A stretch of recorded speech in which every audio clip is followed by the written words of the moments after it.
What's up, guys? I'm Andrew Goldfire from Gearbox. Today we're taking a look at the first ever campaign demo from Battleborn. I have Aaron Lindy, writer, Randy Varnell, creative director. Randy, tell me about the origins of the project. Well, we were wrapping up Borderlands 2. I was design producer on that project, and Randy Pitchford and I and several others got together and were imagining, well, what do we want to do next, right? And so we looked at a lot of the things that we really, really loved about Borderlands, making a lot of characters, coming up with a sweet, unique art style, blending our favorite games and parts of our favorite genres together, and doing something new and unique, and then coming up with something that had amazing, epic stakes. And Battleborn emerged out of it. It's great. Give me the elevator pitch, what's the story? Sure, and Battleborn is set in a universe in the far, far future, and it's kind of at an extreme, right? It's at a time that all of the stars but one have darkened in the sky. They've gone black, and Solus is the very last star. And all the civilizations and beings out there that live in the vast number of planets that darken, got in their spaceships to use their forms of interstellar travel, and they traveled and they retreated all the way back, and now all find themselves kind of here around Solus, and now enmeshed in a struggle for survival and for power and for place. And they formed into these 5 factions. But they found out really quickly that they're not each other's worst enemy, that the actual worst enemy is out there, the Varelsi, this large and dark and mysterious foe that's coming in and has been behind the consumption and the darkening of the stars. And so it's now threatening Solus itself. And so among the factions, these Battleborn, these heroes have emerged that are willing to set aside those differences and bring that fight right to the Varelsi to save the universe.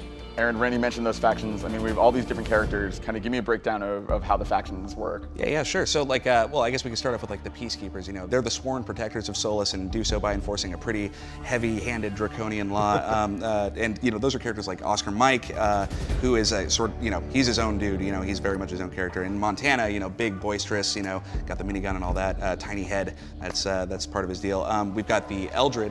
The Eldred they're protectors of the natural cosmological order. And that's where we have a lot of the fantasy tropes that we're really excited about, magic wielders and that kind of stuff. So characters like Thorn, she's got a really powerful bow in addition to an array of magical abilities that she can use. Moving on from there, there's the Generate. The Generate are sort of power-mad, imperialistic force. Wrath is a great Generate character. You're going to see a lot of that artfulness of combat. He's really into what he's doing. A little bit of goth. A little bit of goth. Just a smidge. And from there, there's the LLC, the Last Light Consortium. They're the war profiteers in our universe, so they're really interested in arming all sides of the conflict. They run Minion Robotics, right, which make all the robots and all the robots machines, so they sell to all the factions. Exactly, so really They're practically war profiteering. Exactly, purely profit-driven kind of organization, and you see a lot of those traits exemplified in characters like Marquis, who is very much, he's a very dapper fellow and lives a very particular lifestyle that doesn't think much of the folks that have less than he does. And finally, there's the Rogues. The Rogues are a faction that isn't a faction. They're the unaffiliated free peoples of Solus. So pirates. Smugglers, pirates, salvagers, and there's a ton of different kinds of characters of all shapes and sizes that fit under that. It's like they're just the folks that don't fly under a banner. Awesome. Randy, I think that's a pretty good overview, but tell us about the demo we're about to see. We're really excited. Today is the first look at the cooperative campaign of Battleborn. Today, our Battleborn's mission is to go to the planet Tempest, where there's this huge shardfall activity. A star shard, these massive sources of power and income for our Battleborn, is landing on the planet's surface. So our Battleborn are going to go look for it. They're going to be aided by Cleese, who's in the ship above, flying around, kind of looking for the shards, and also ready to harvest it with a ship. Also, we have Melka on the ground. Melka's running around, helping find enemies, but even more important than that, she's trying to get the defense codes to the defense system for the planet so we can get off when we're all done. So let's join this Battleborn cooperative campaign mission in progress.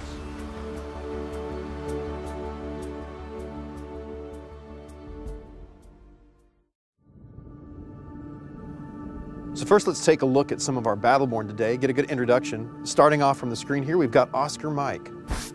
Can you do this? Didn't think so. All right, moving down to the group down below. From left to right, one of my favorites, Montana. Gonna change my name to Mantana. Next to him is Thorn. And this is Miko, our combat botanist. Such wonder, so much wonder. And last but not least, Wrath. The sword's mine now. All right, Battleborn, let's head into the mission. We'll bring Tempest to its knees. Easier said than done, I'm afraid. I've never seen an atmosphere so active. Shard storms, aptly named indeed. Eyes up! A Class 4 is forming overhead! Payday has landed! Quickly, to the impact site! Melka, how's our exit coming? I've gained access to the Tempest defense grid and located the clearance codes. Once I decrypt them, getting off-world should be trivial. The way I'm giving you the codes, lady, let me go! Initiating decryption sequence. Ah! Ow! That's not what decryption means! Ah! I'll meet you guys at the harvest site once I'm done. Hacking the, computer. No, not the face! We've got our first mission objective here, so our Battleborn are going to head into this first combat. It gives us a great chance to look at some of their primary attacks. They're very different, so we're going to look at it from a few different angles.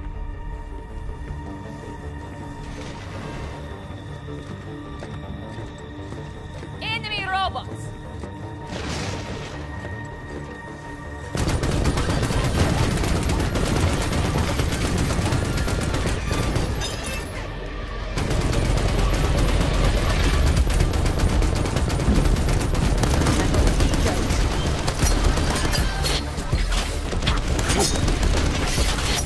Fall away.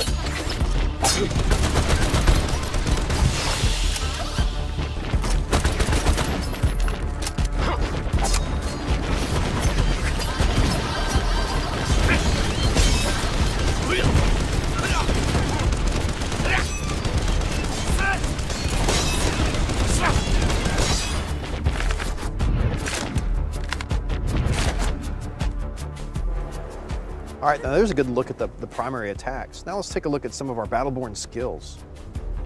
Enemy minions.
So now that we've completed the objective, we've earned some experience which leveled us up. Every time you level up in Battleborn, you get to choose between different ways to customize your character. So let's take a look at Oscar Mike as he brings up his helix. Now at level 6, we've already gotten a few levels here. At level 6, Oscar Mike has a choice between red dot sight and scope. Today, Oscar's going to choose red dot sight, which is going to let him still get a great benefit to aiming at the enemies while maintaining his mobility. There's also a neat thing to talk about here, and that's at level 7, our Battleborn unlock their ultimate skill. So here's Montana up on the ledge. Montana's going to show us his ultimate skill, Mansformation. Montana's a big guy moving around slowly, but Mansformation gives him a way to charge into combat and get up close and personal so he can really help his team out, absorbing all that damage. All right, leveling up out of the way, we're going to move into the next part of the mission.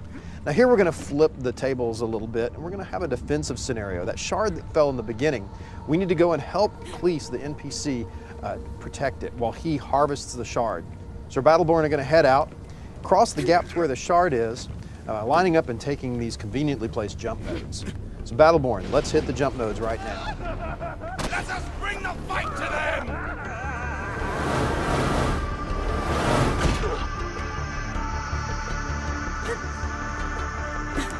All clear? Excellent. Stand by.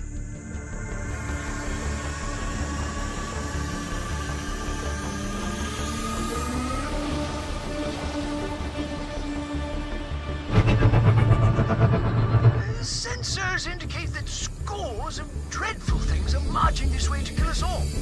Do not allow them to disrupt the harvest.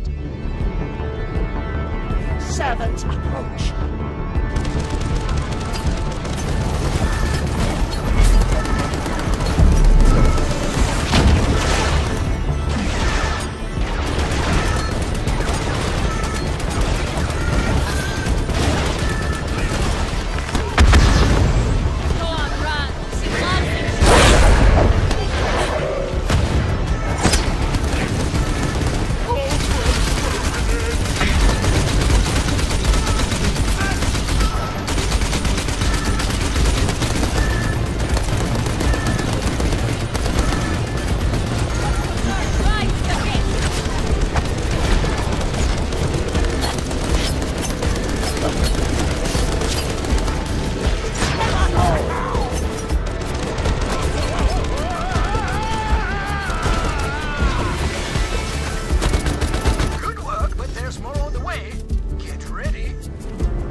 indeed.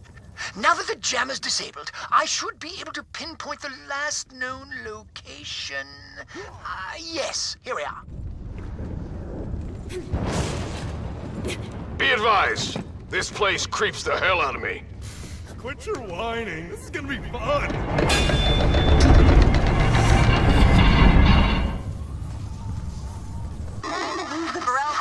Hair not far from here. It's Milka. Hold on, I'll try to clear up the signal. Lady, stay clear of the cathedral. Noted.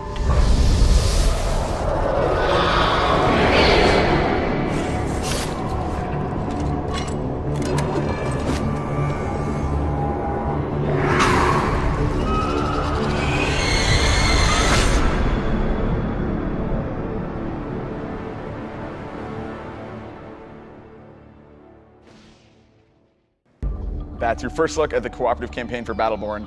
Randy, when can people see more? Man, I'm really excited for people to get their hands on this game. They're going to be able to in 2015 when it releases on Xbox One, PS4, and PC. Very cool. Thank you, Aaron. Thank you, Randy. Thank you guys for watching.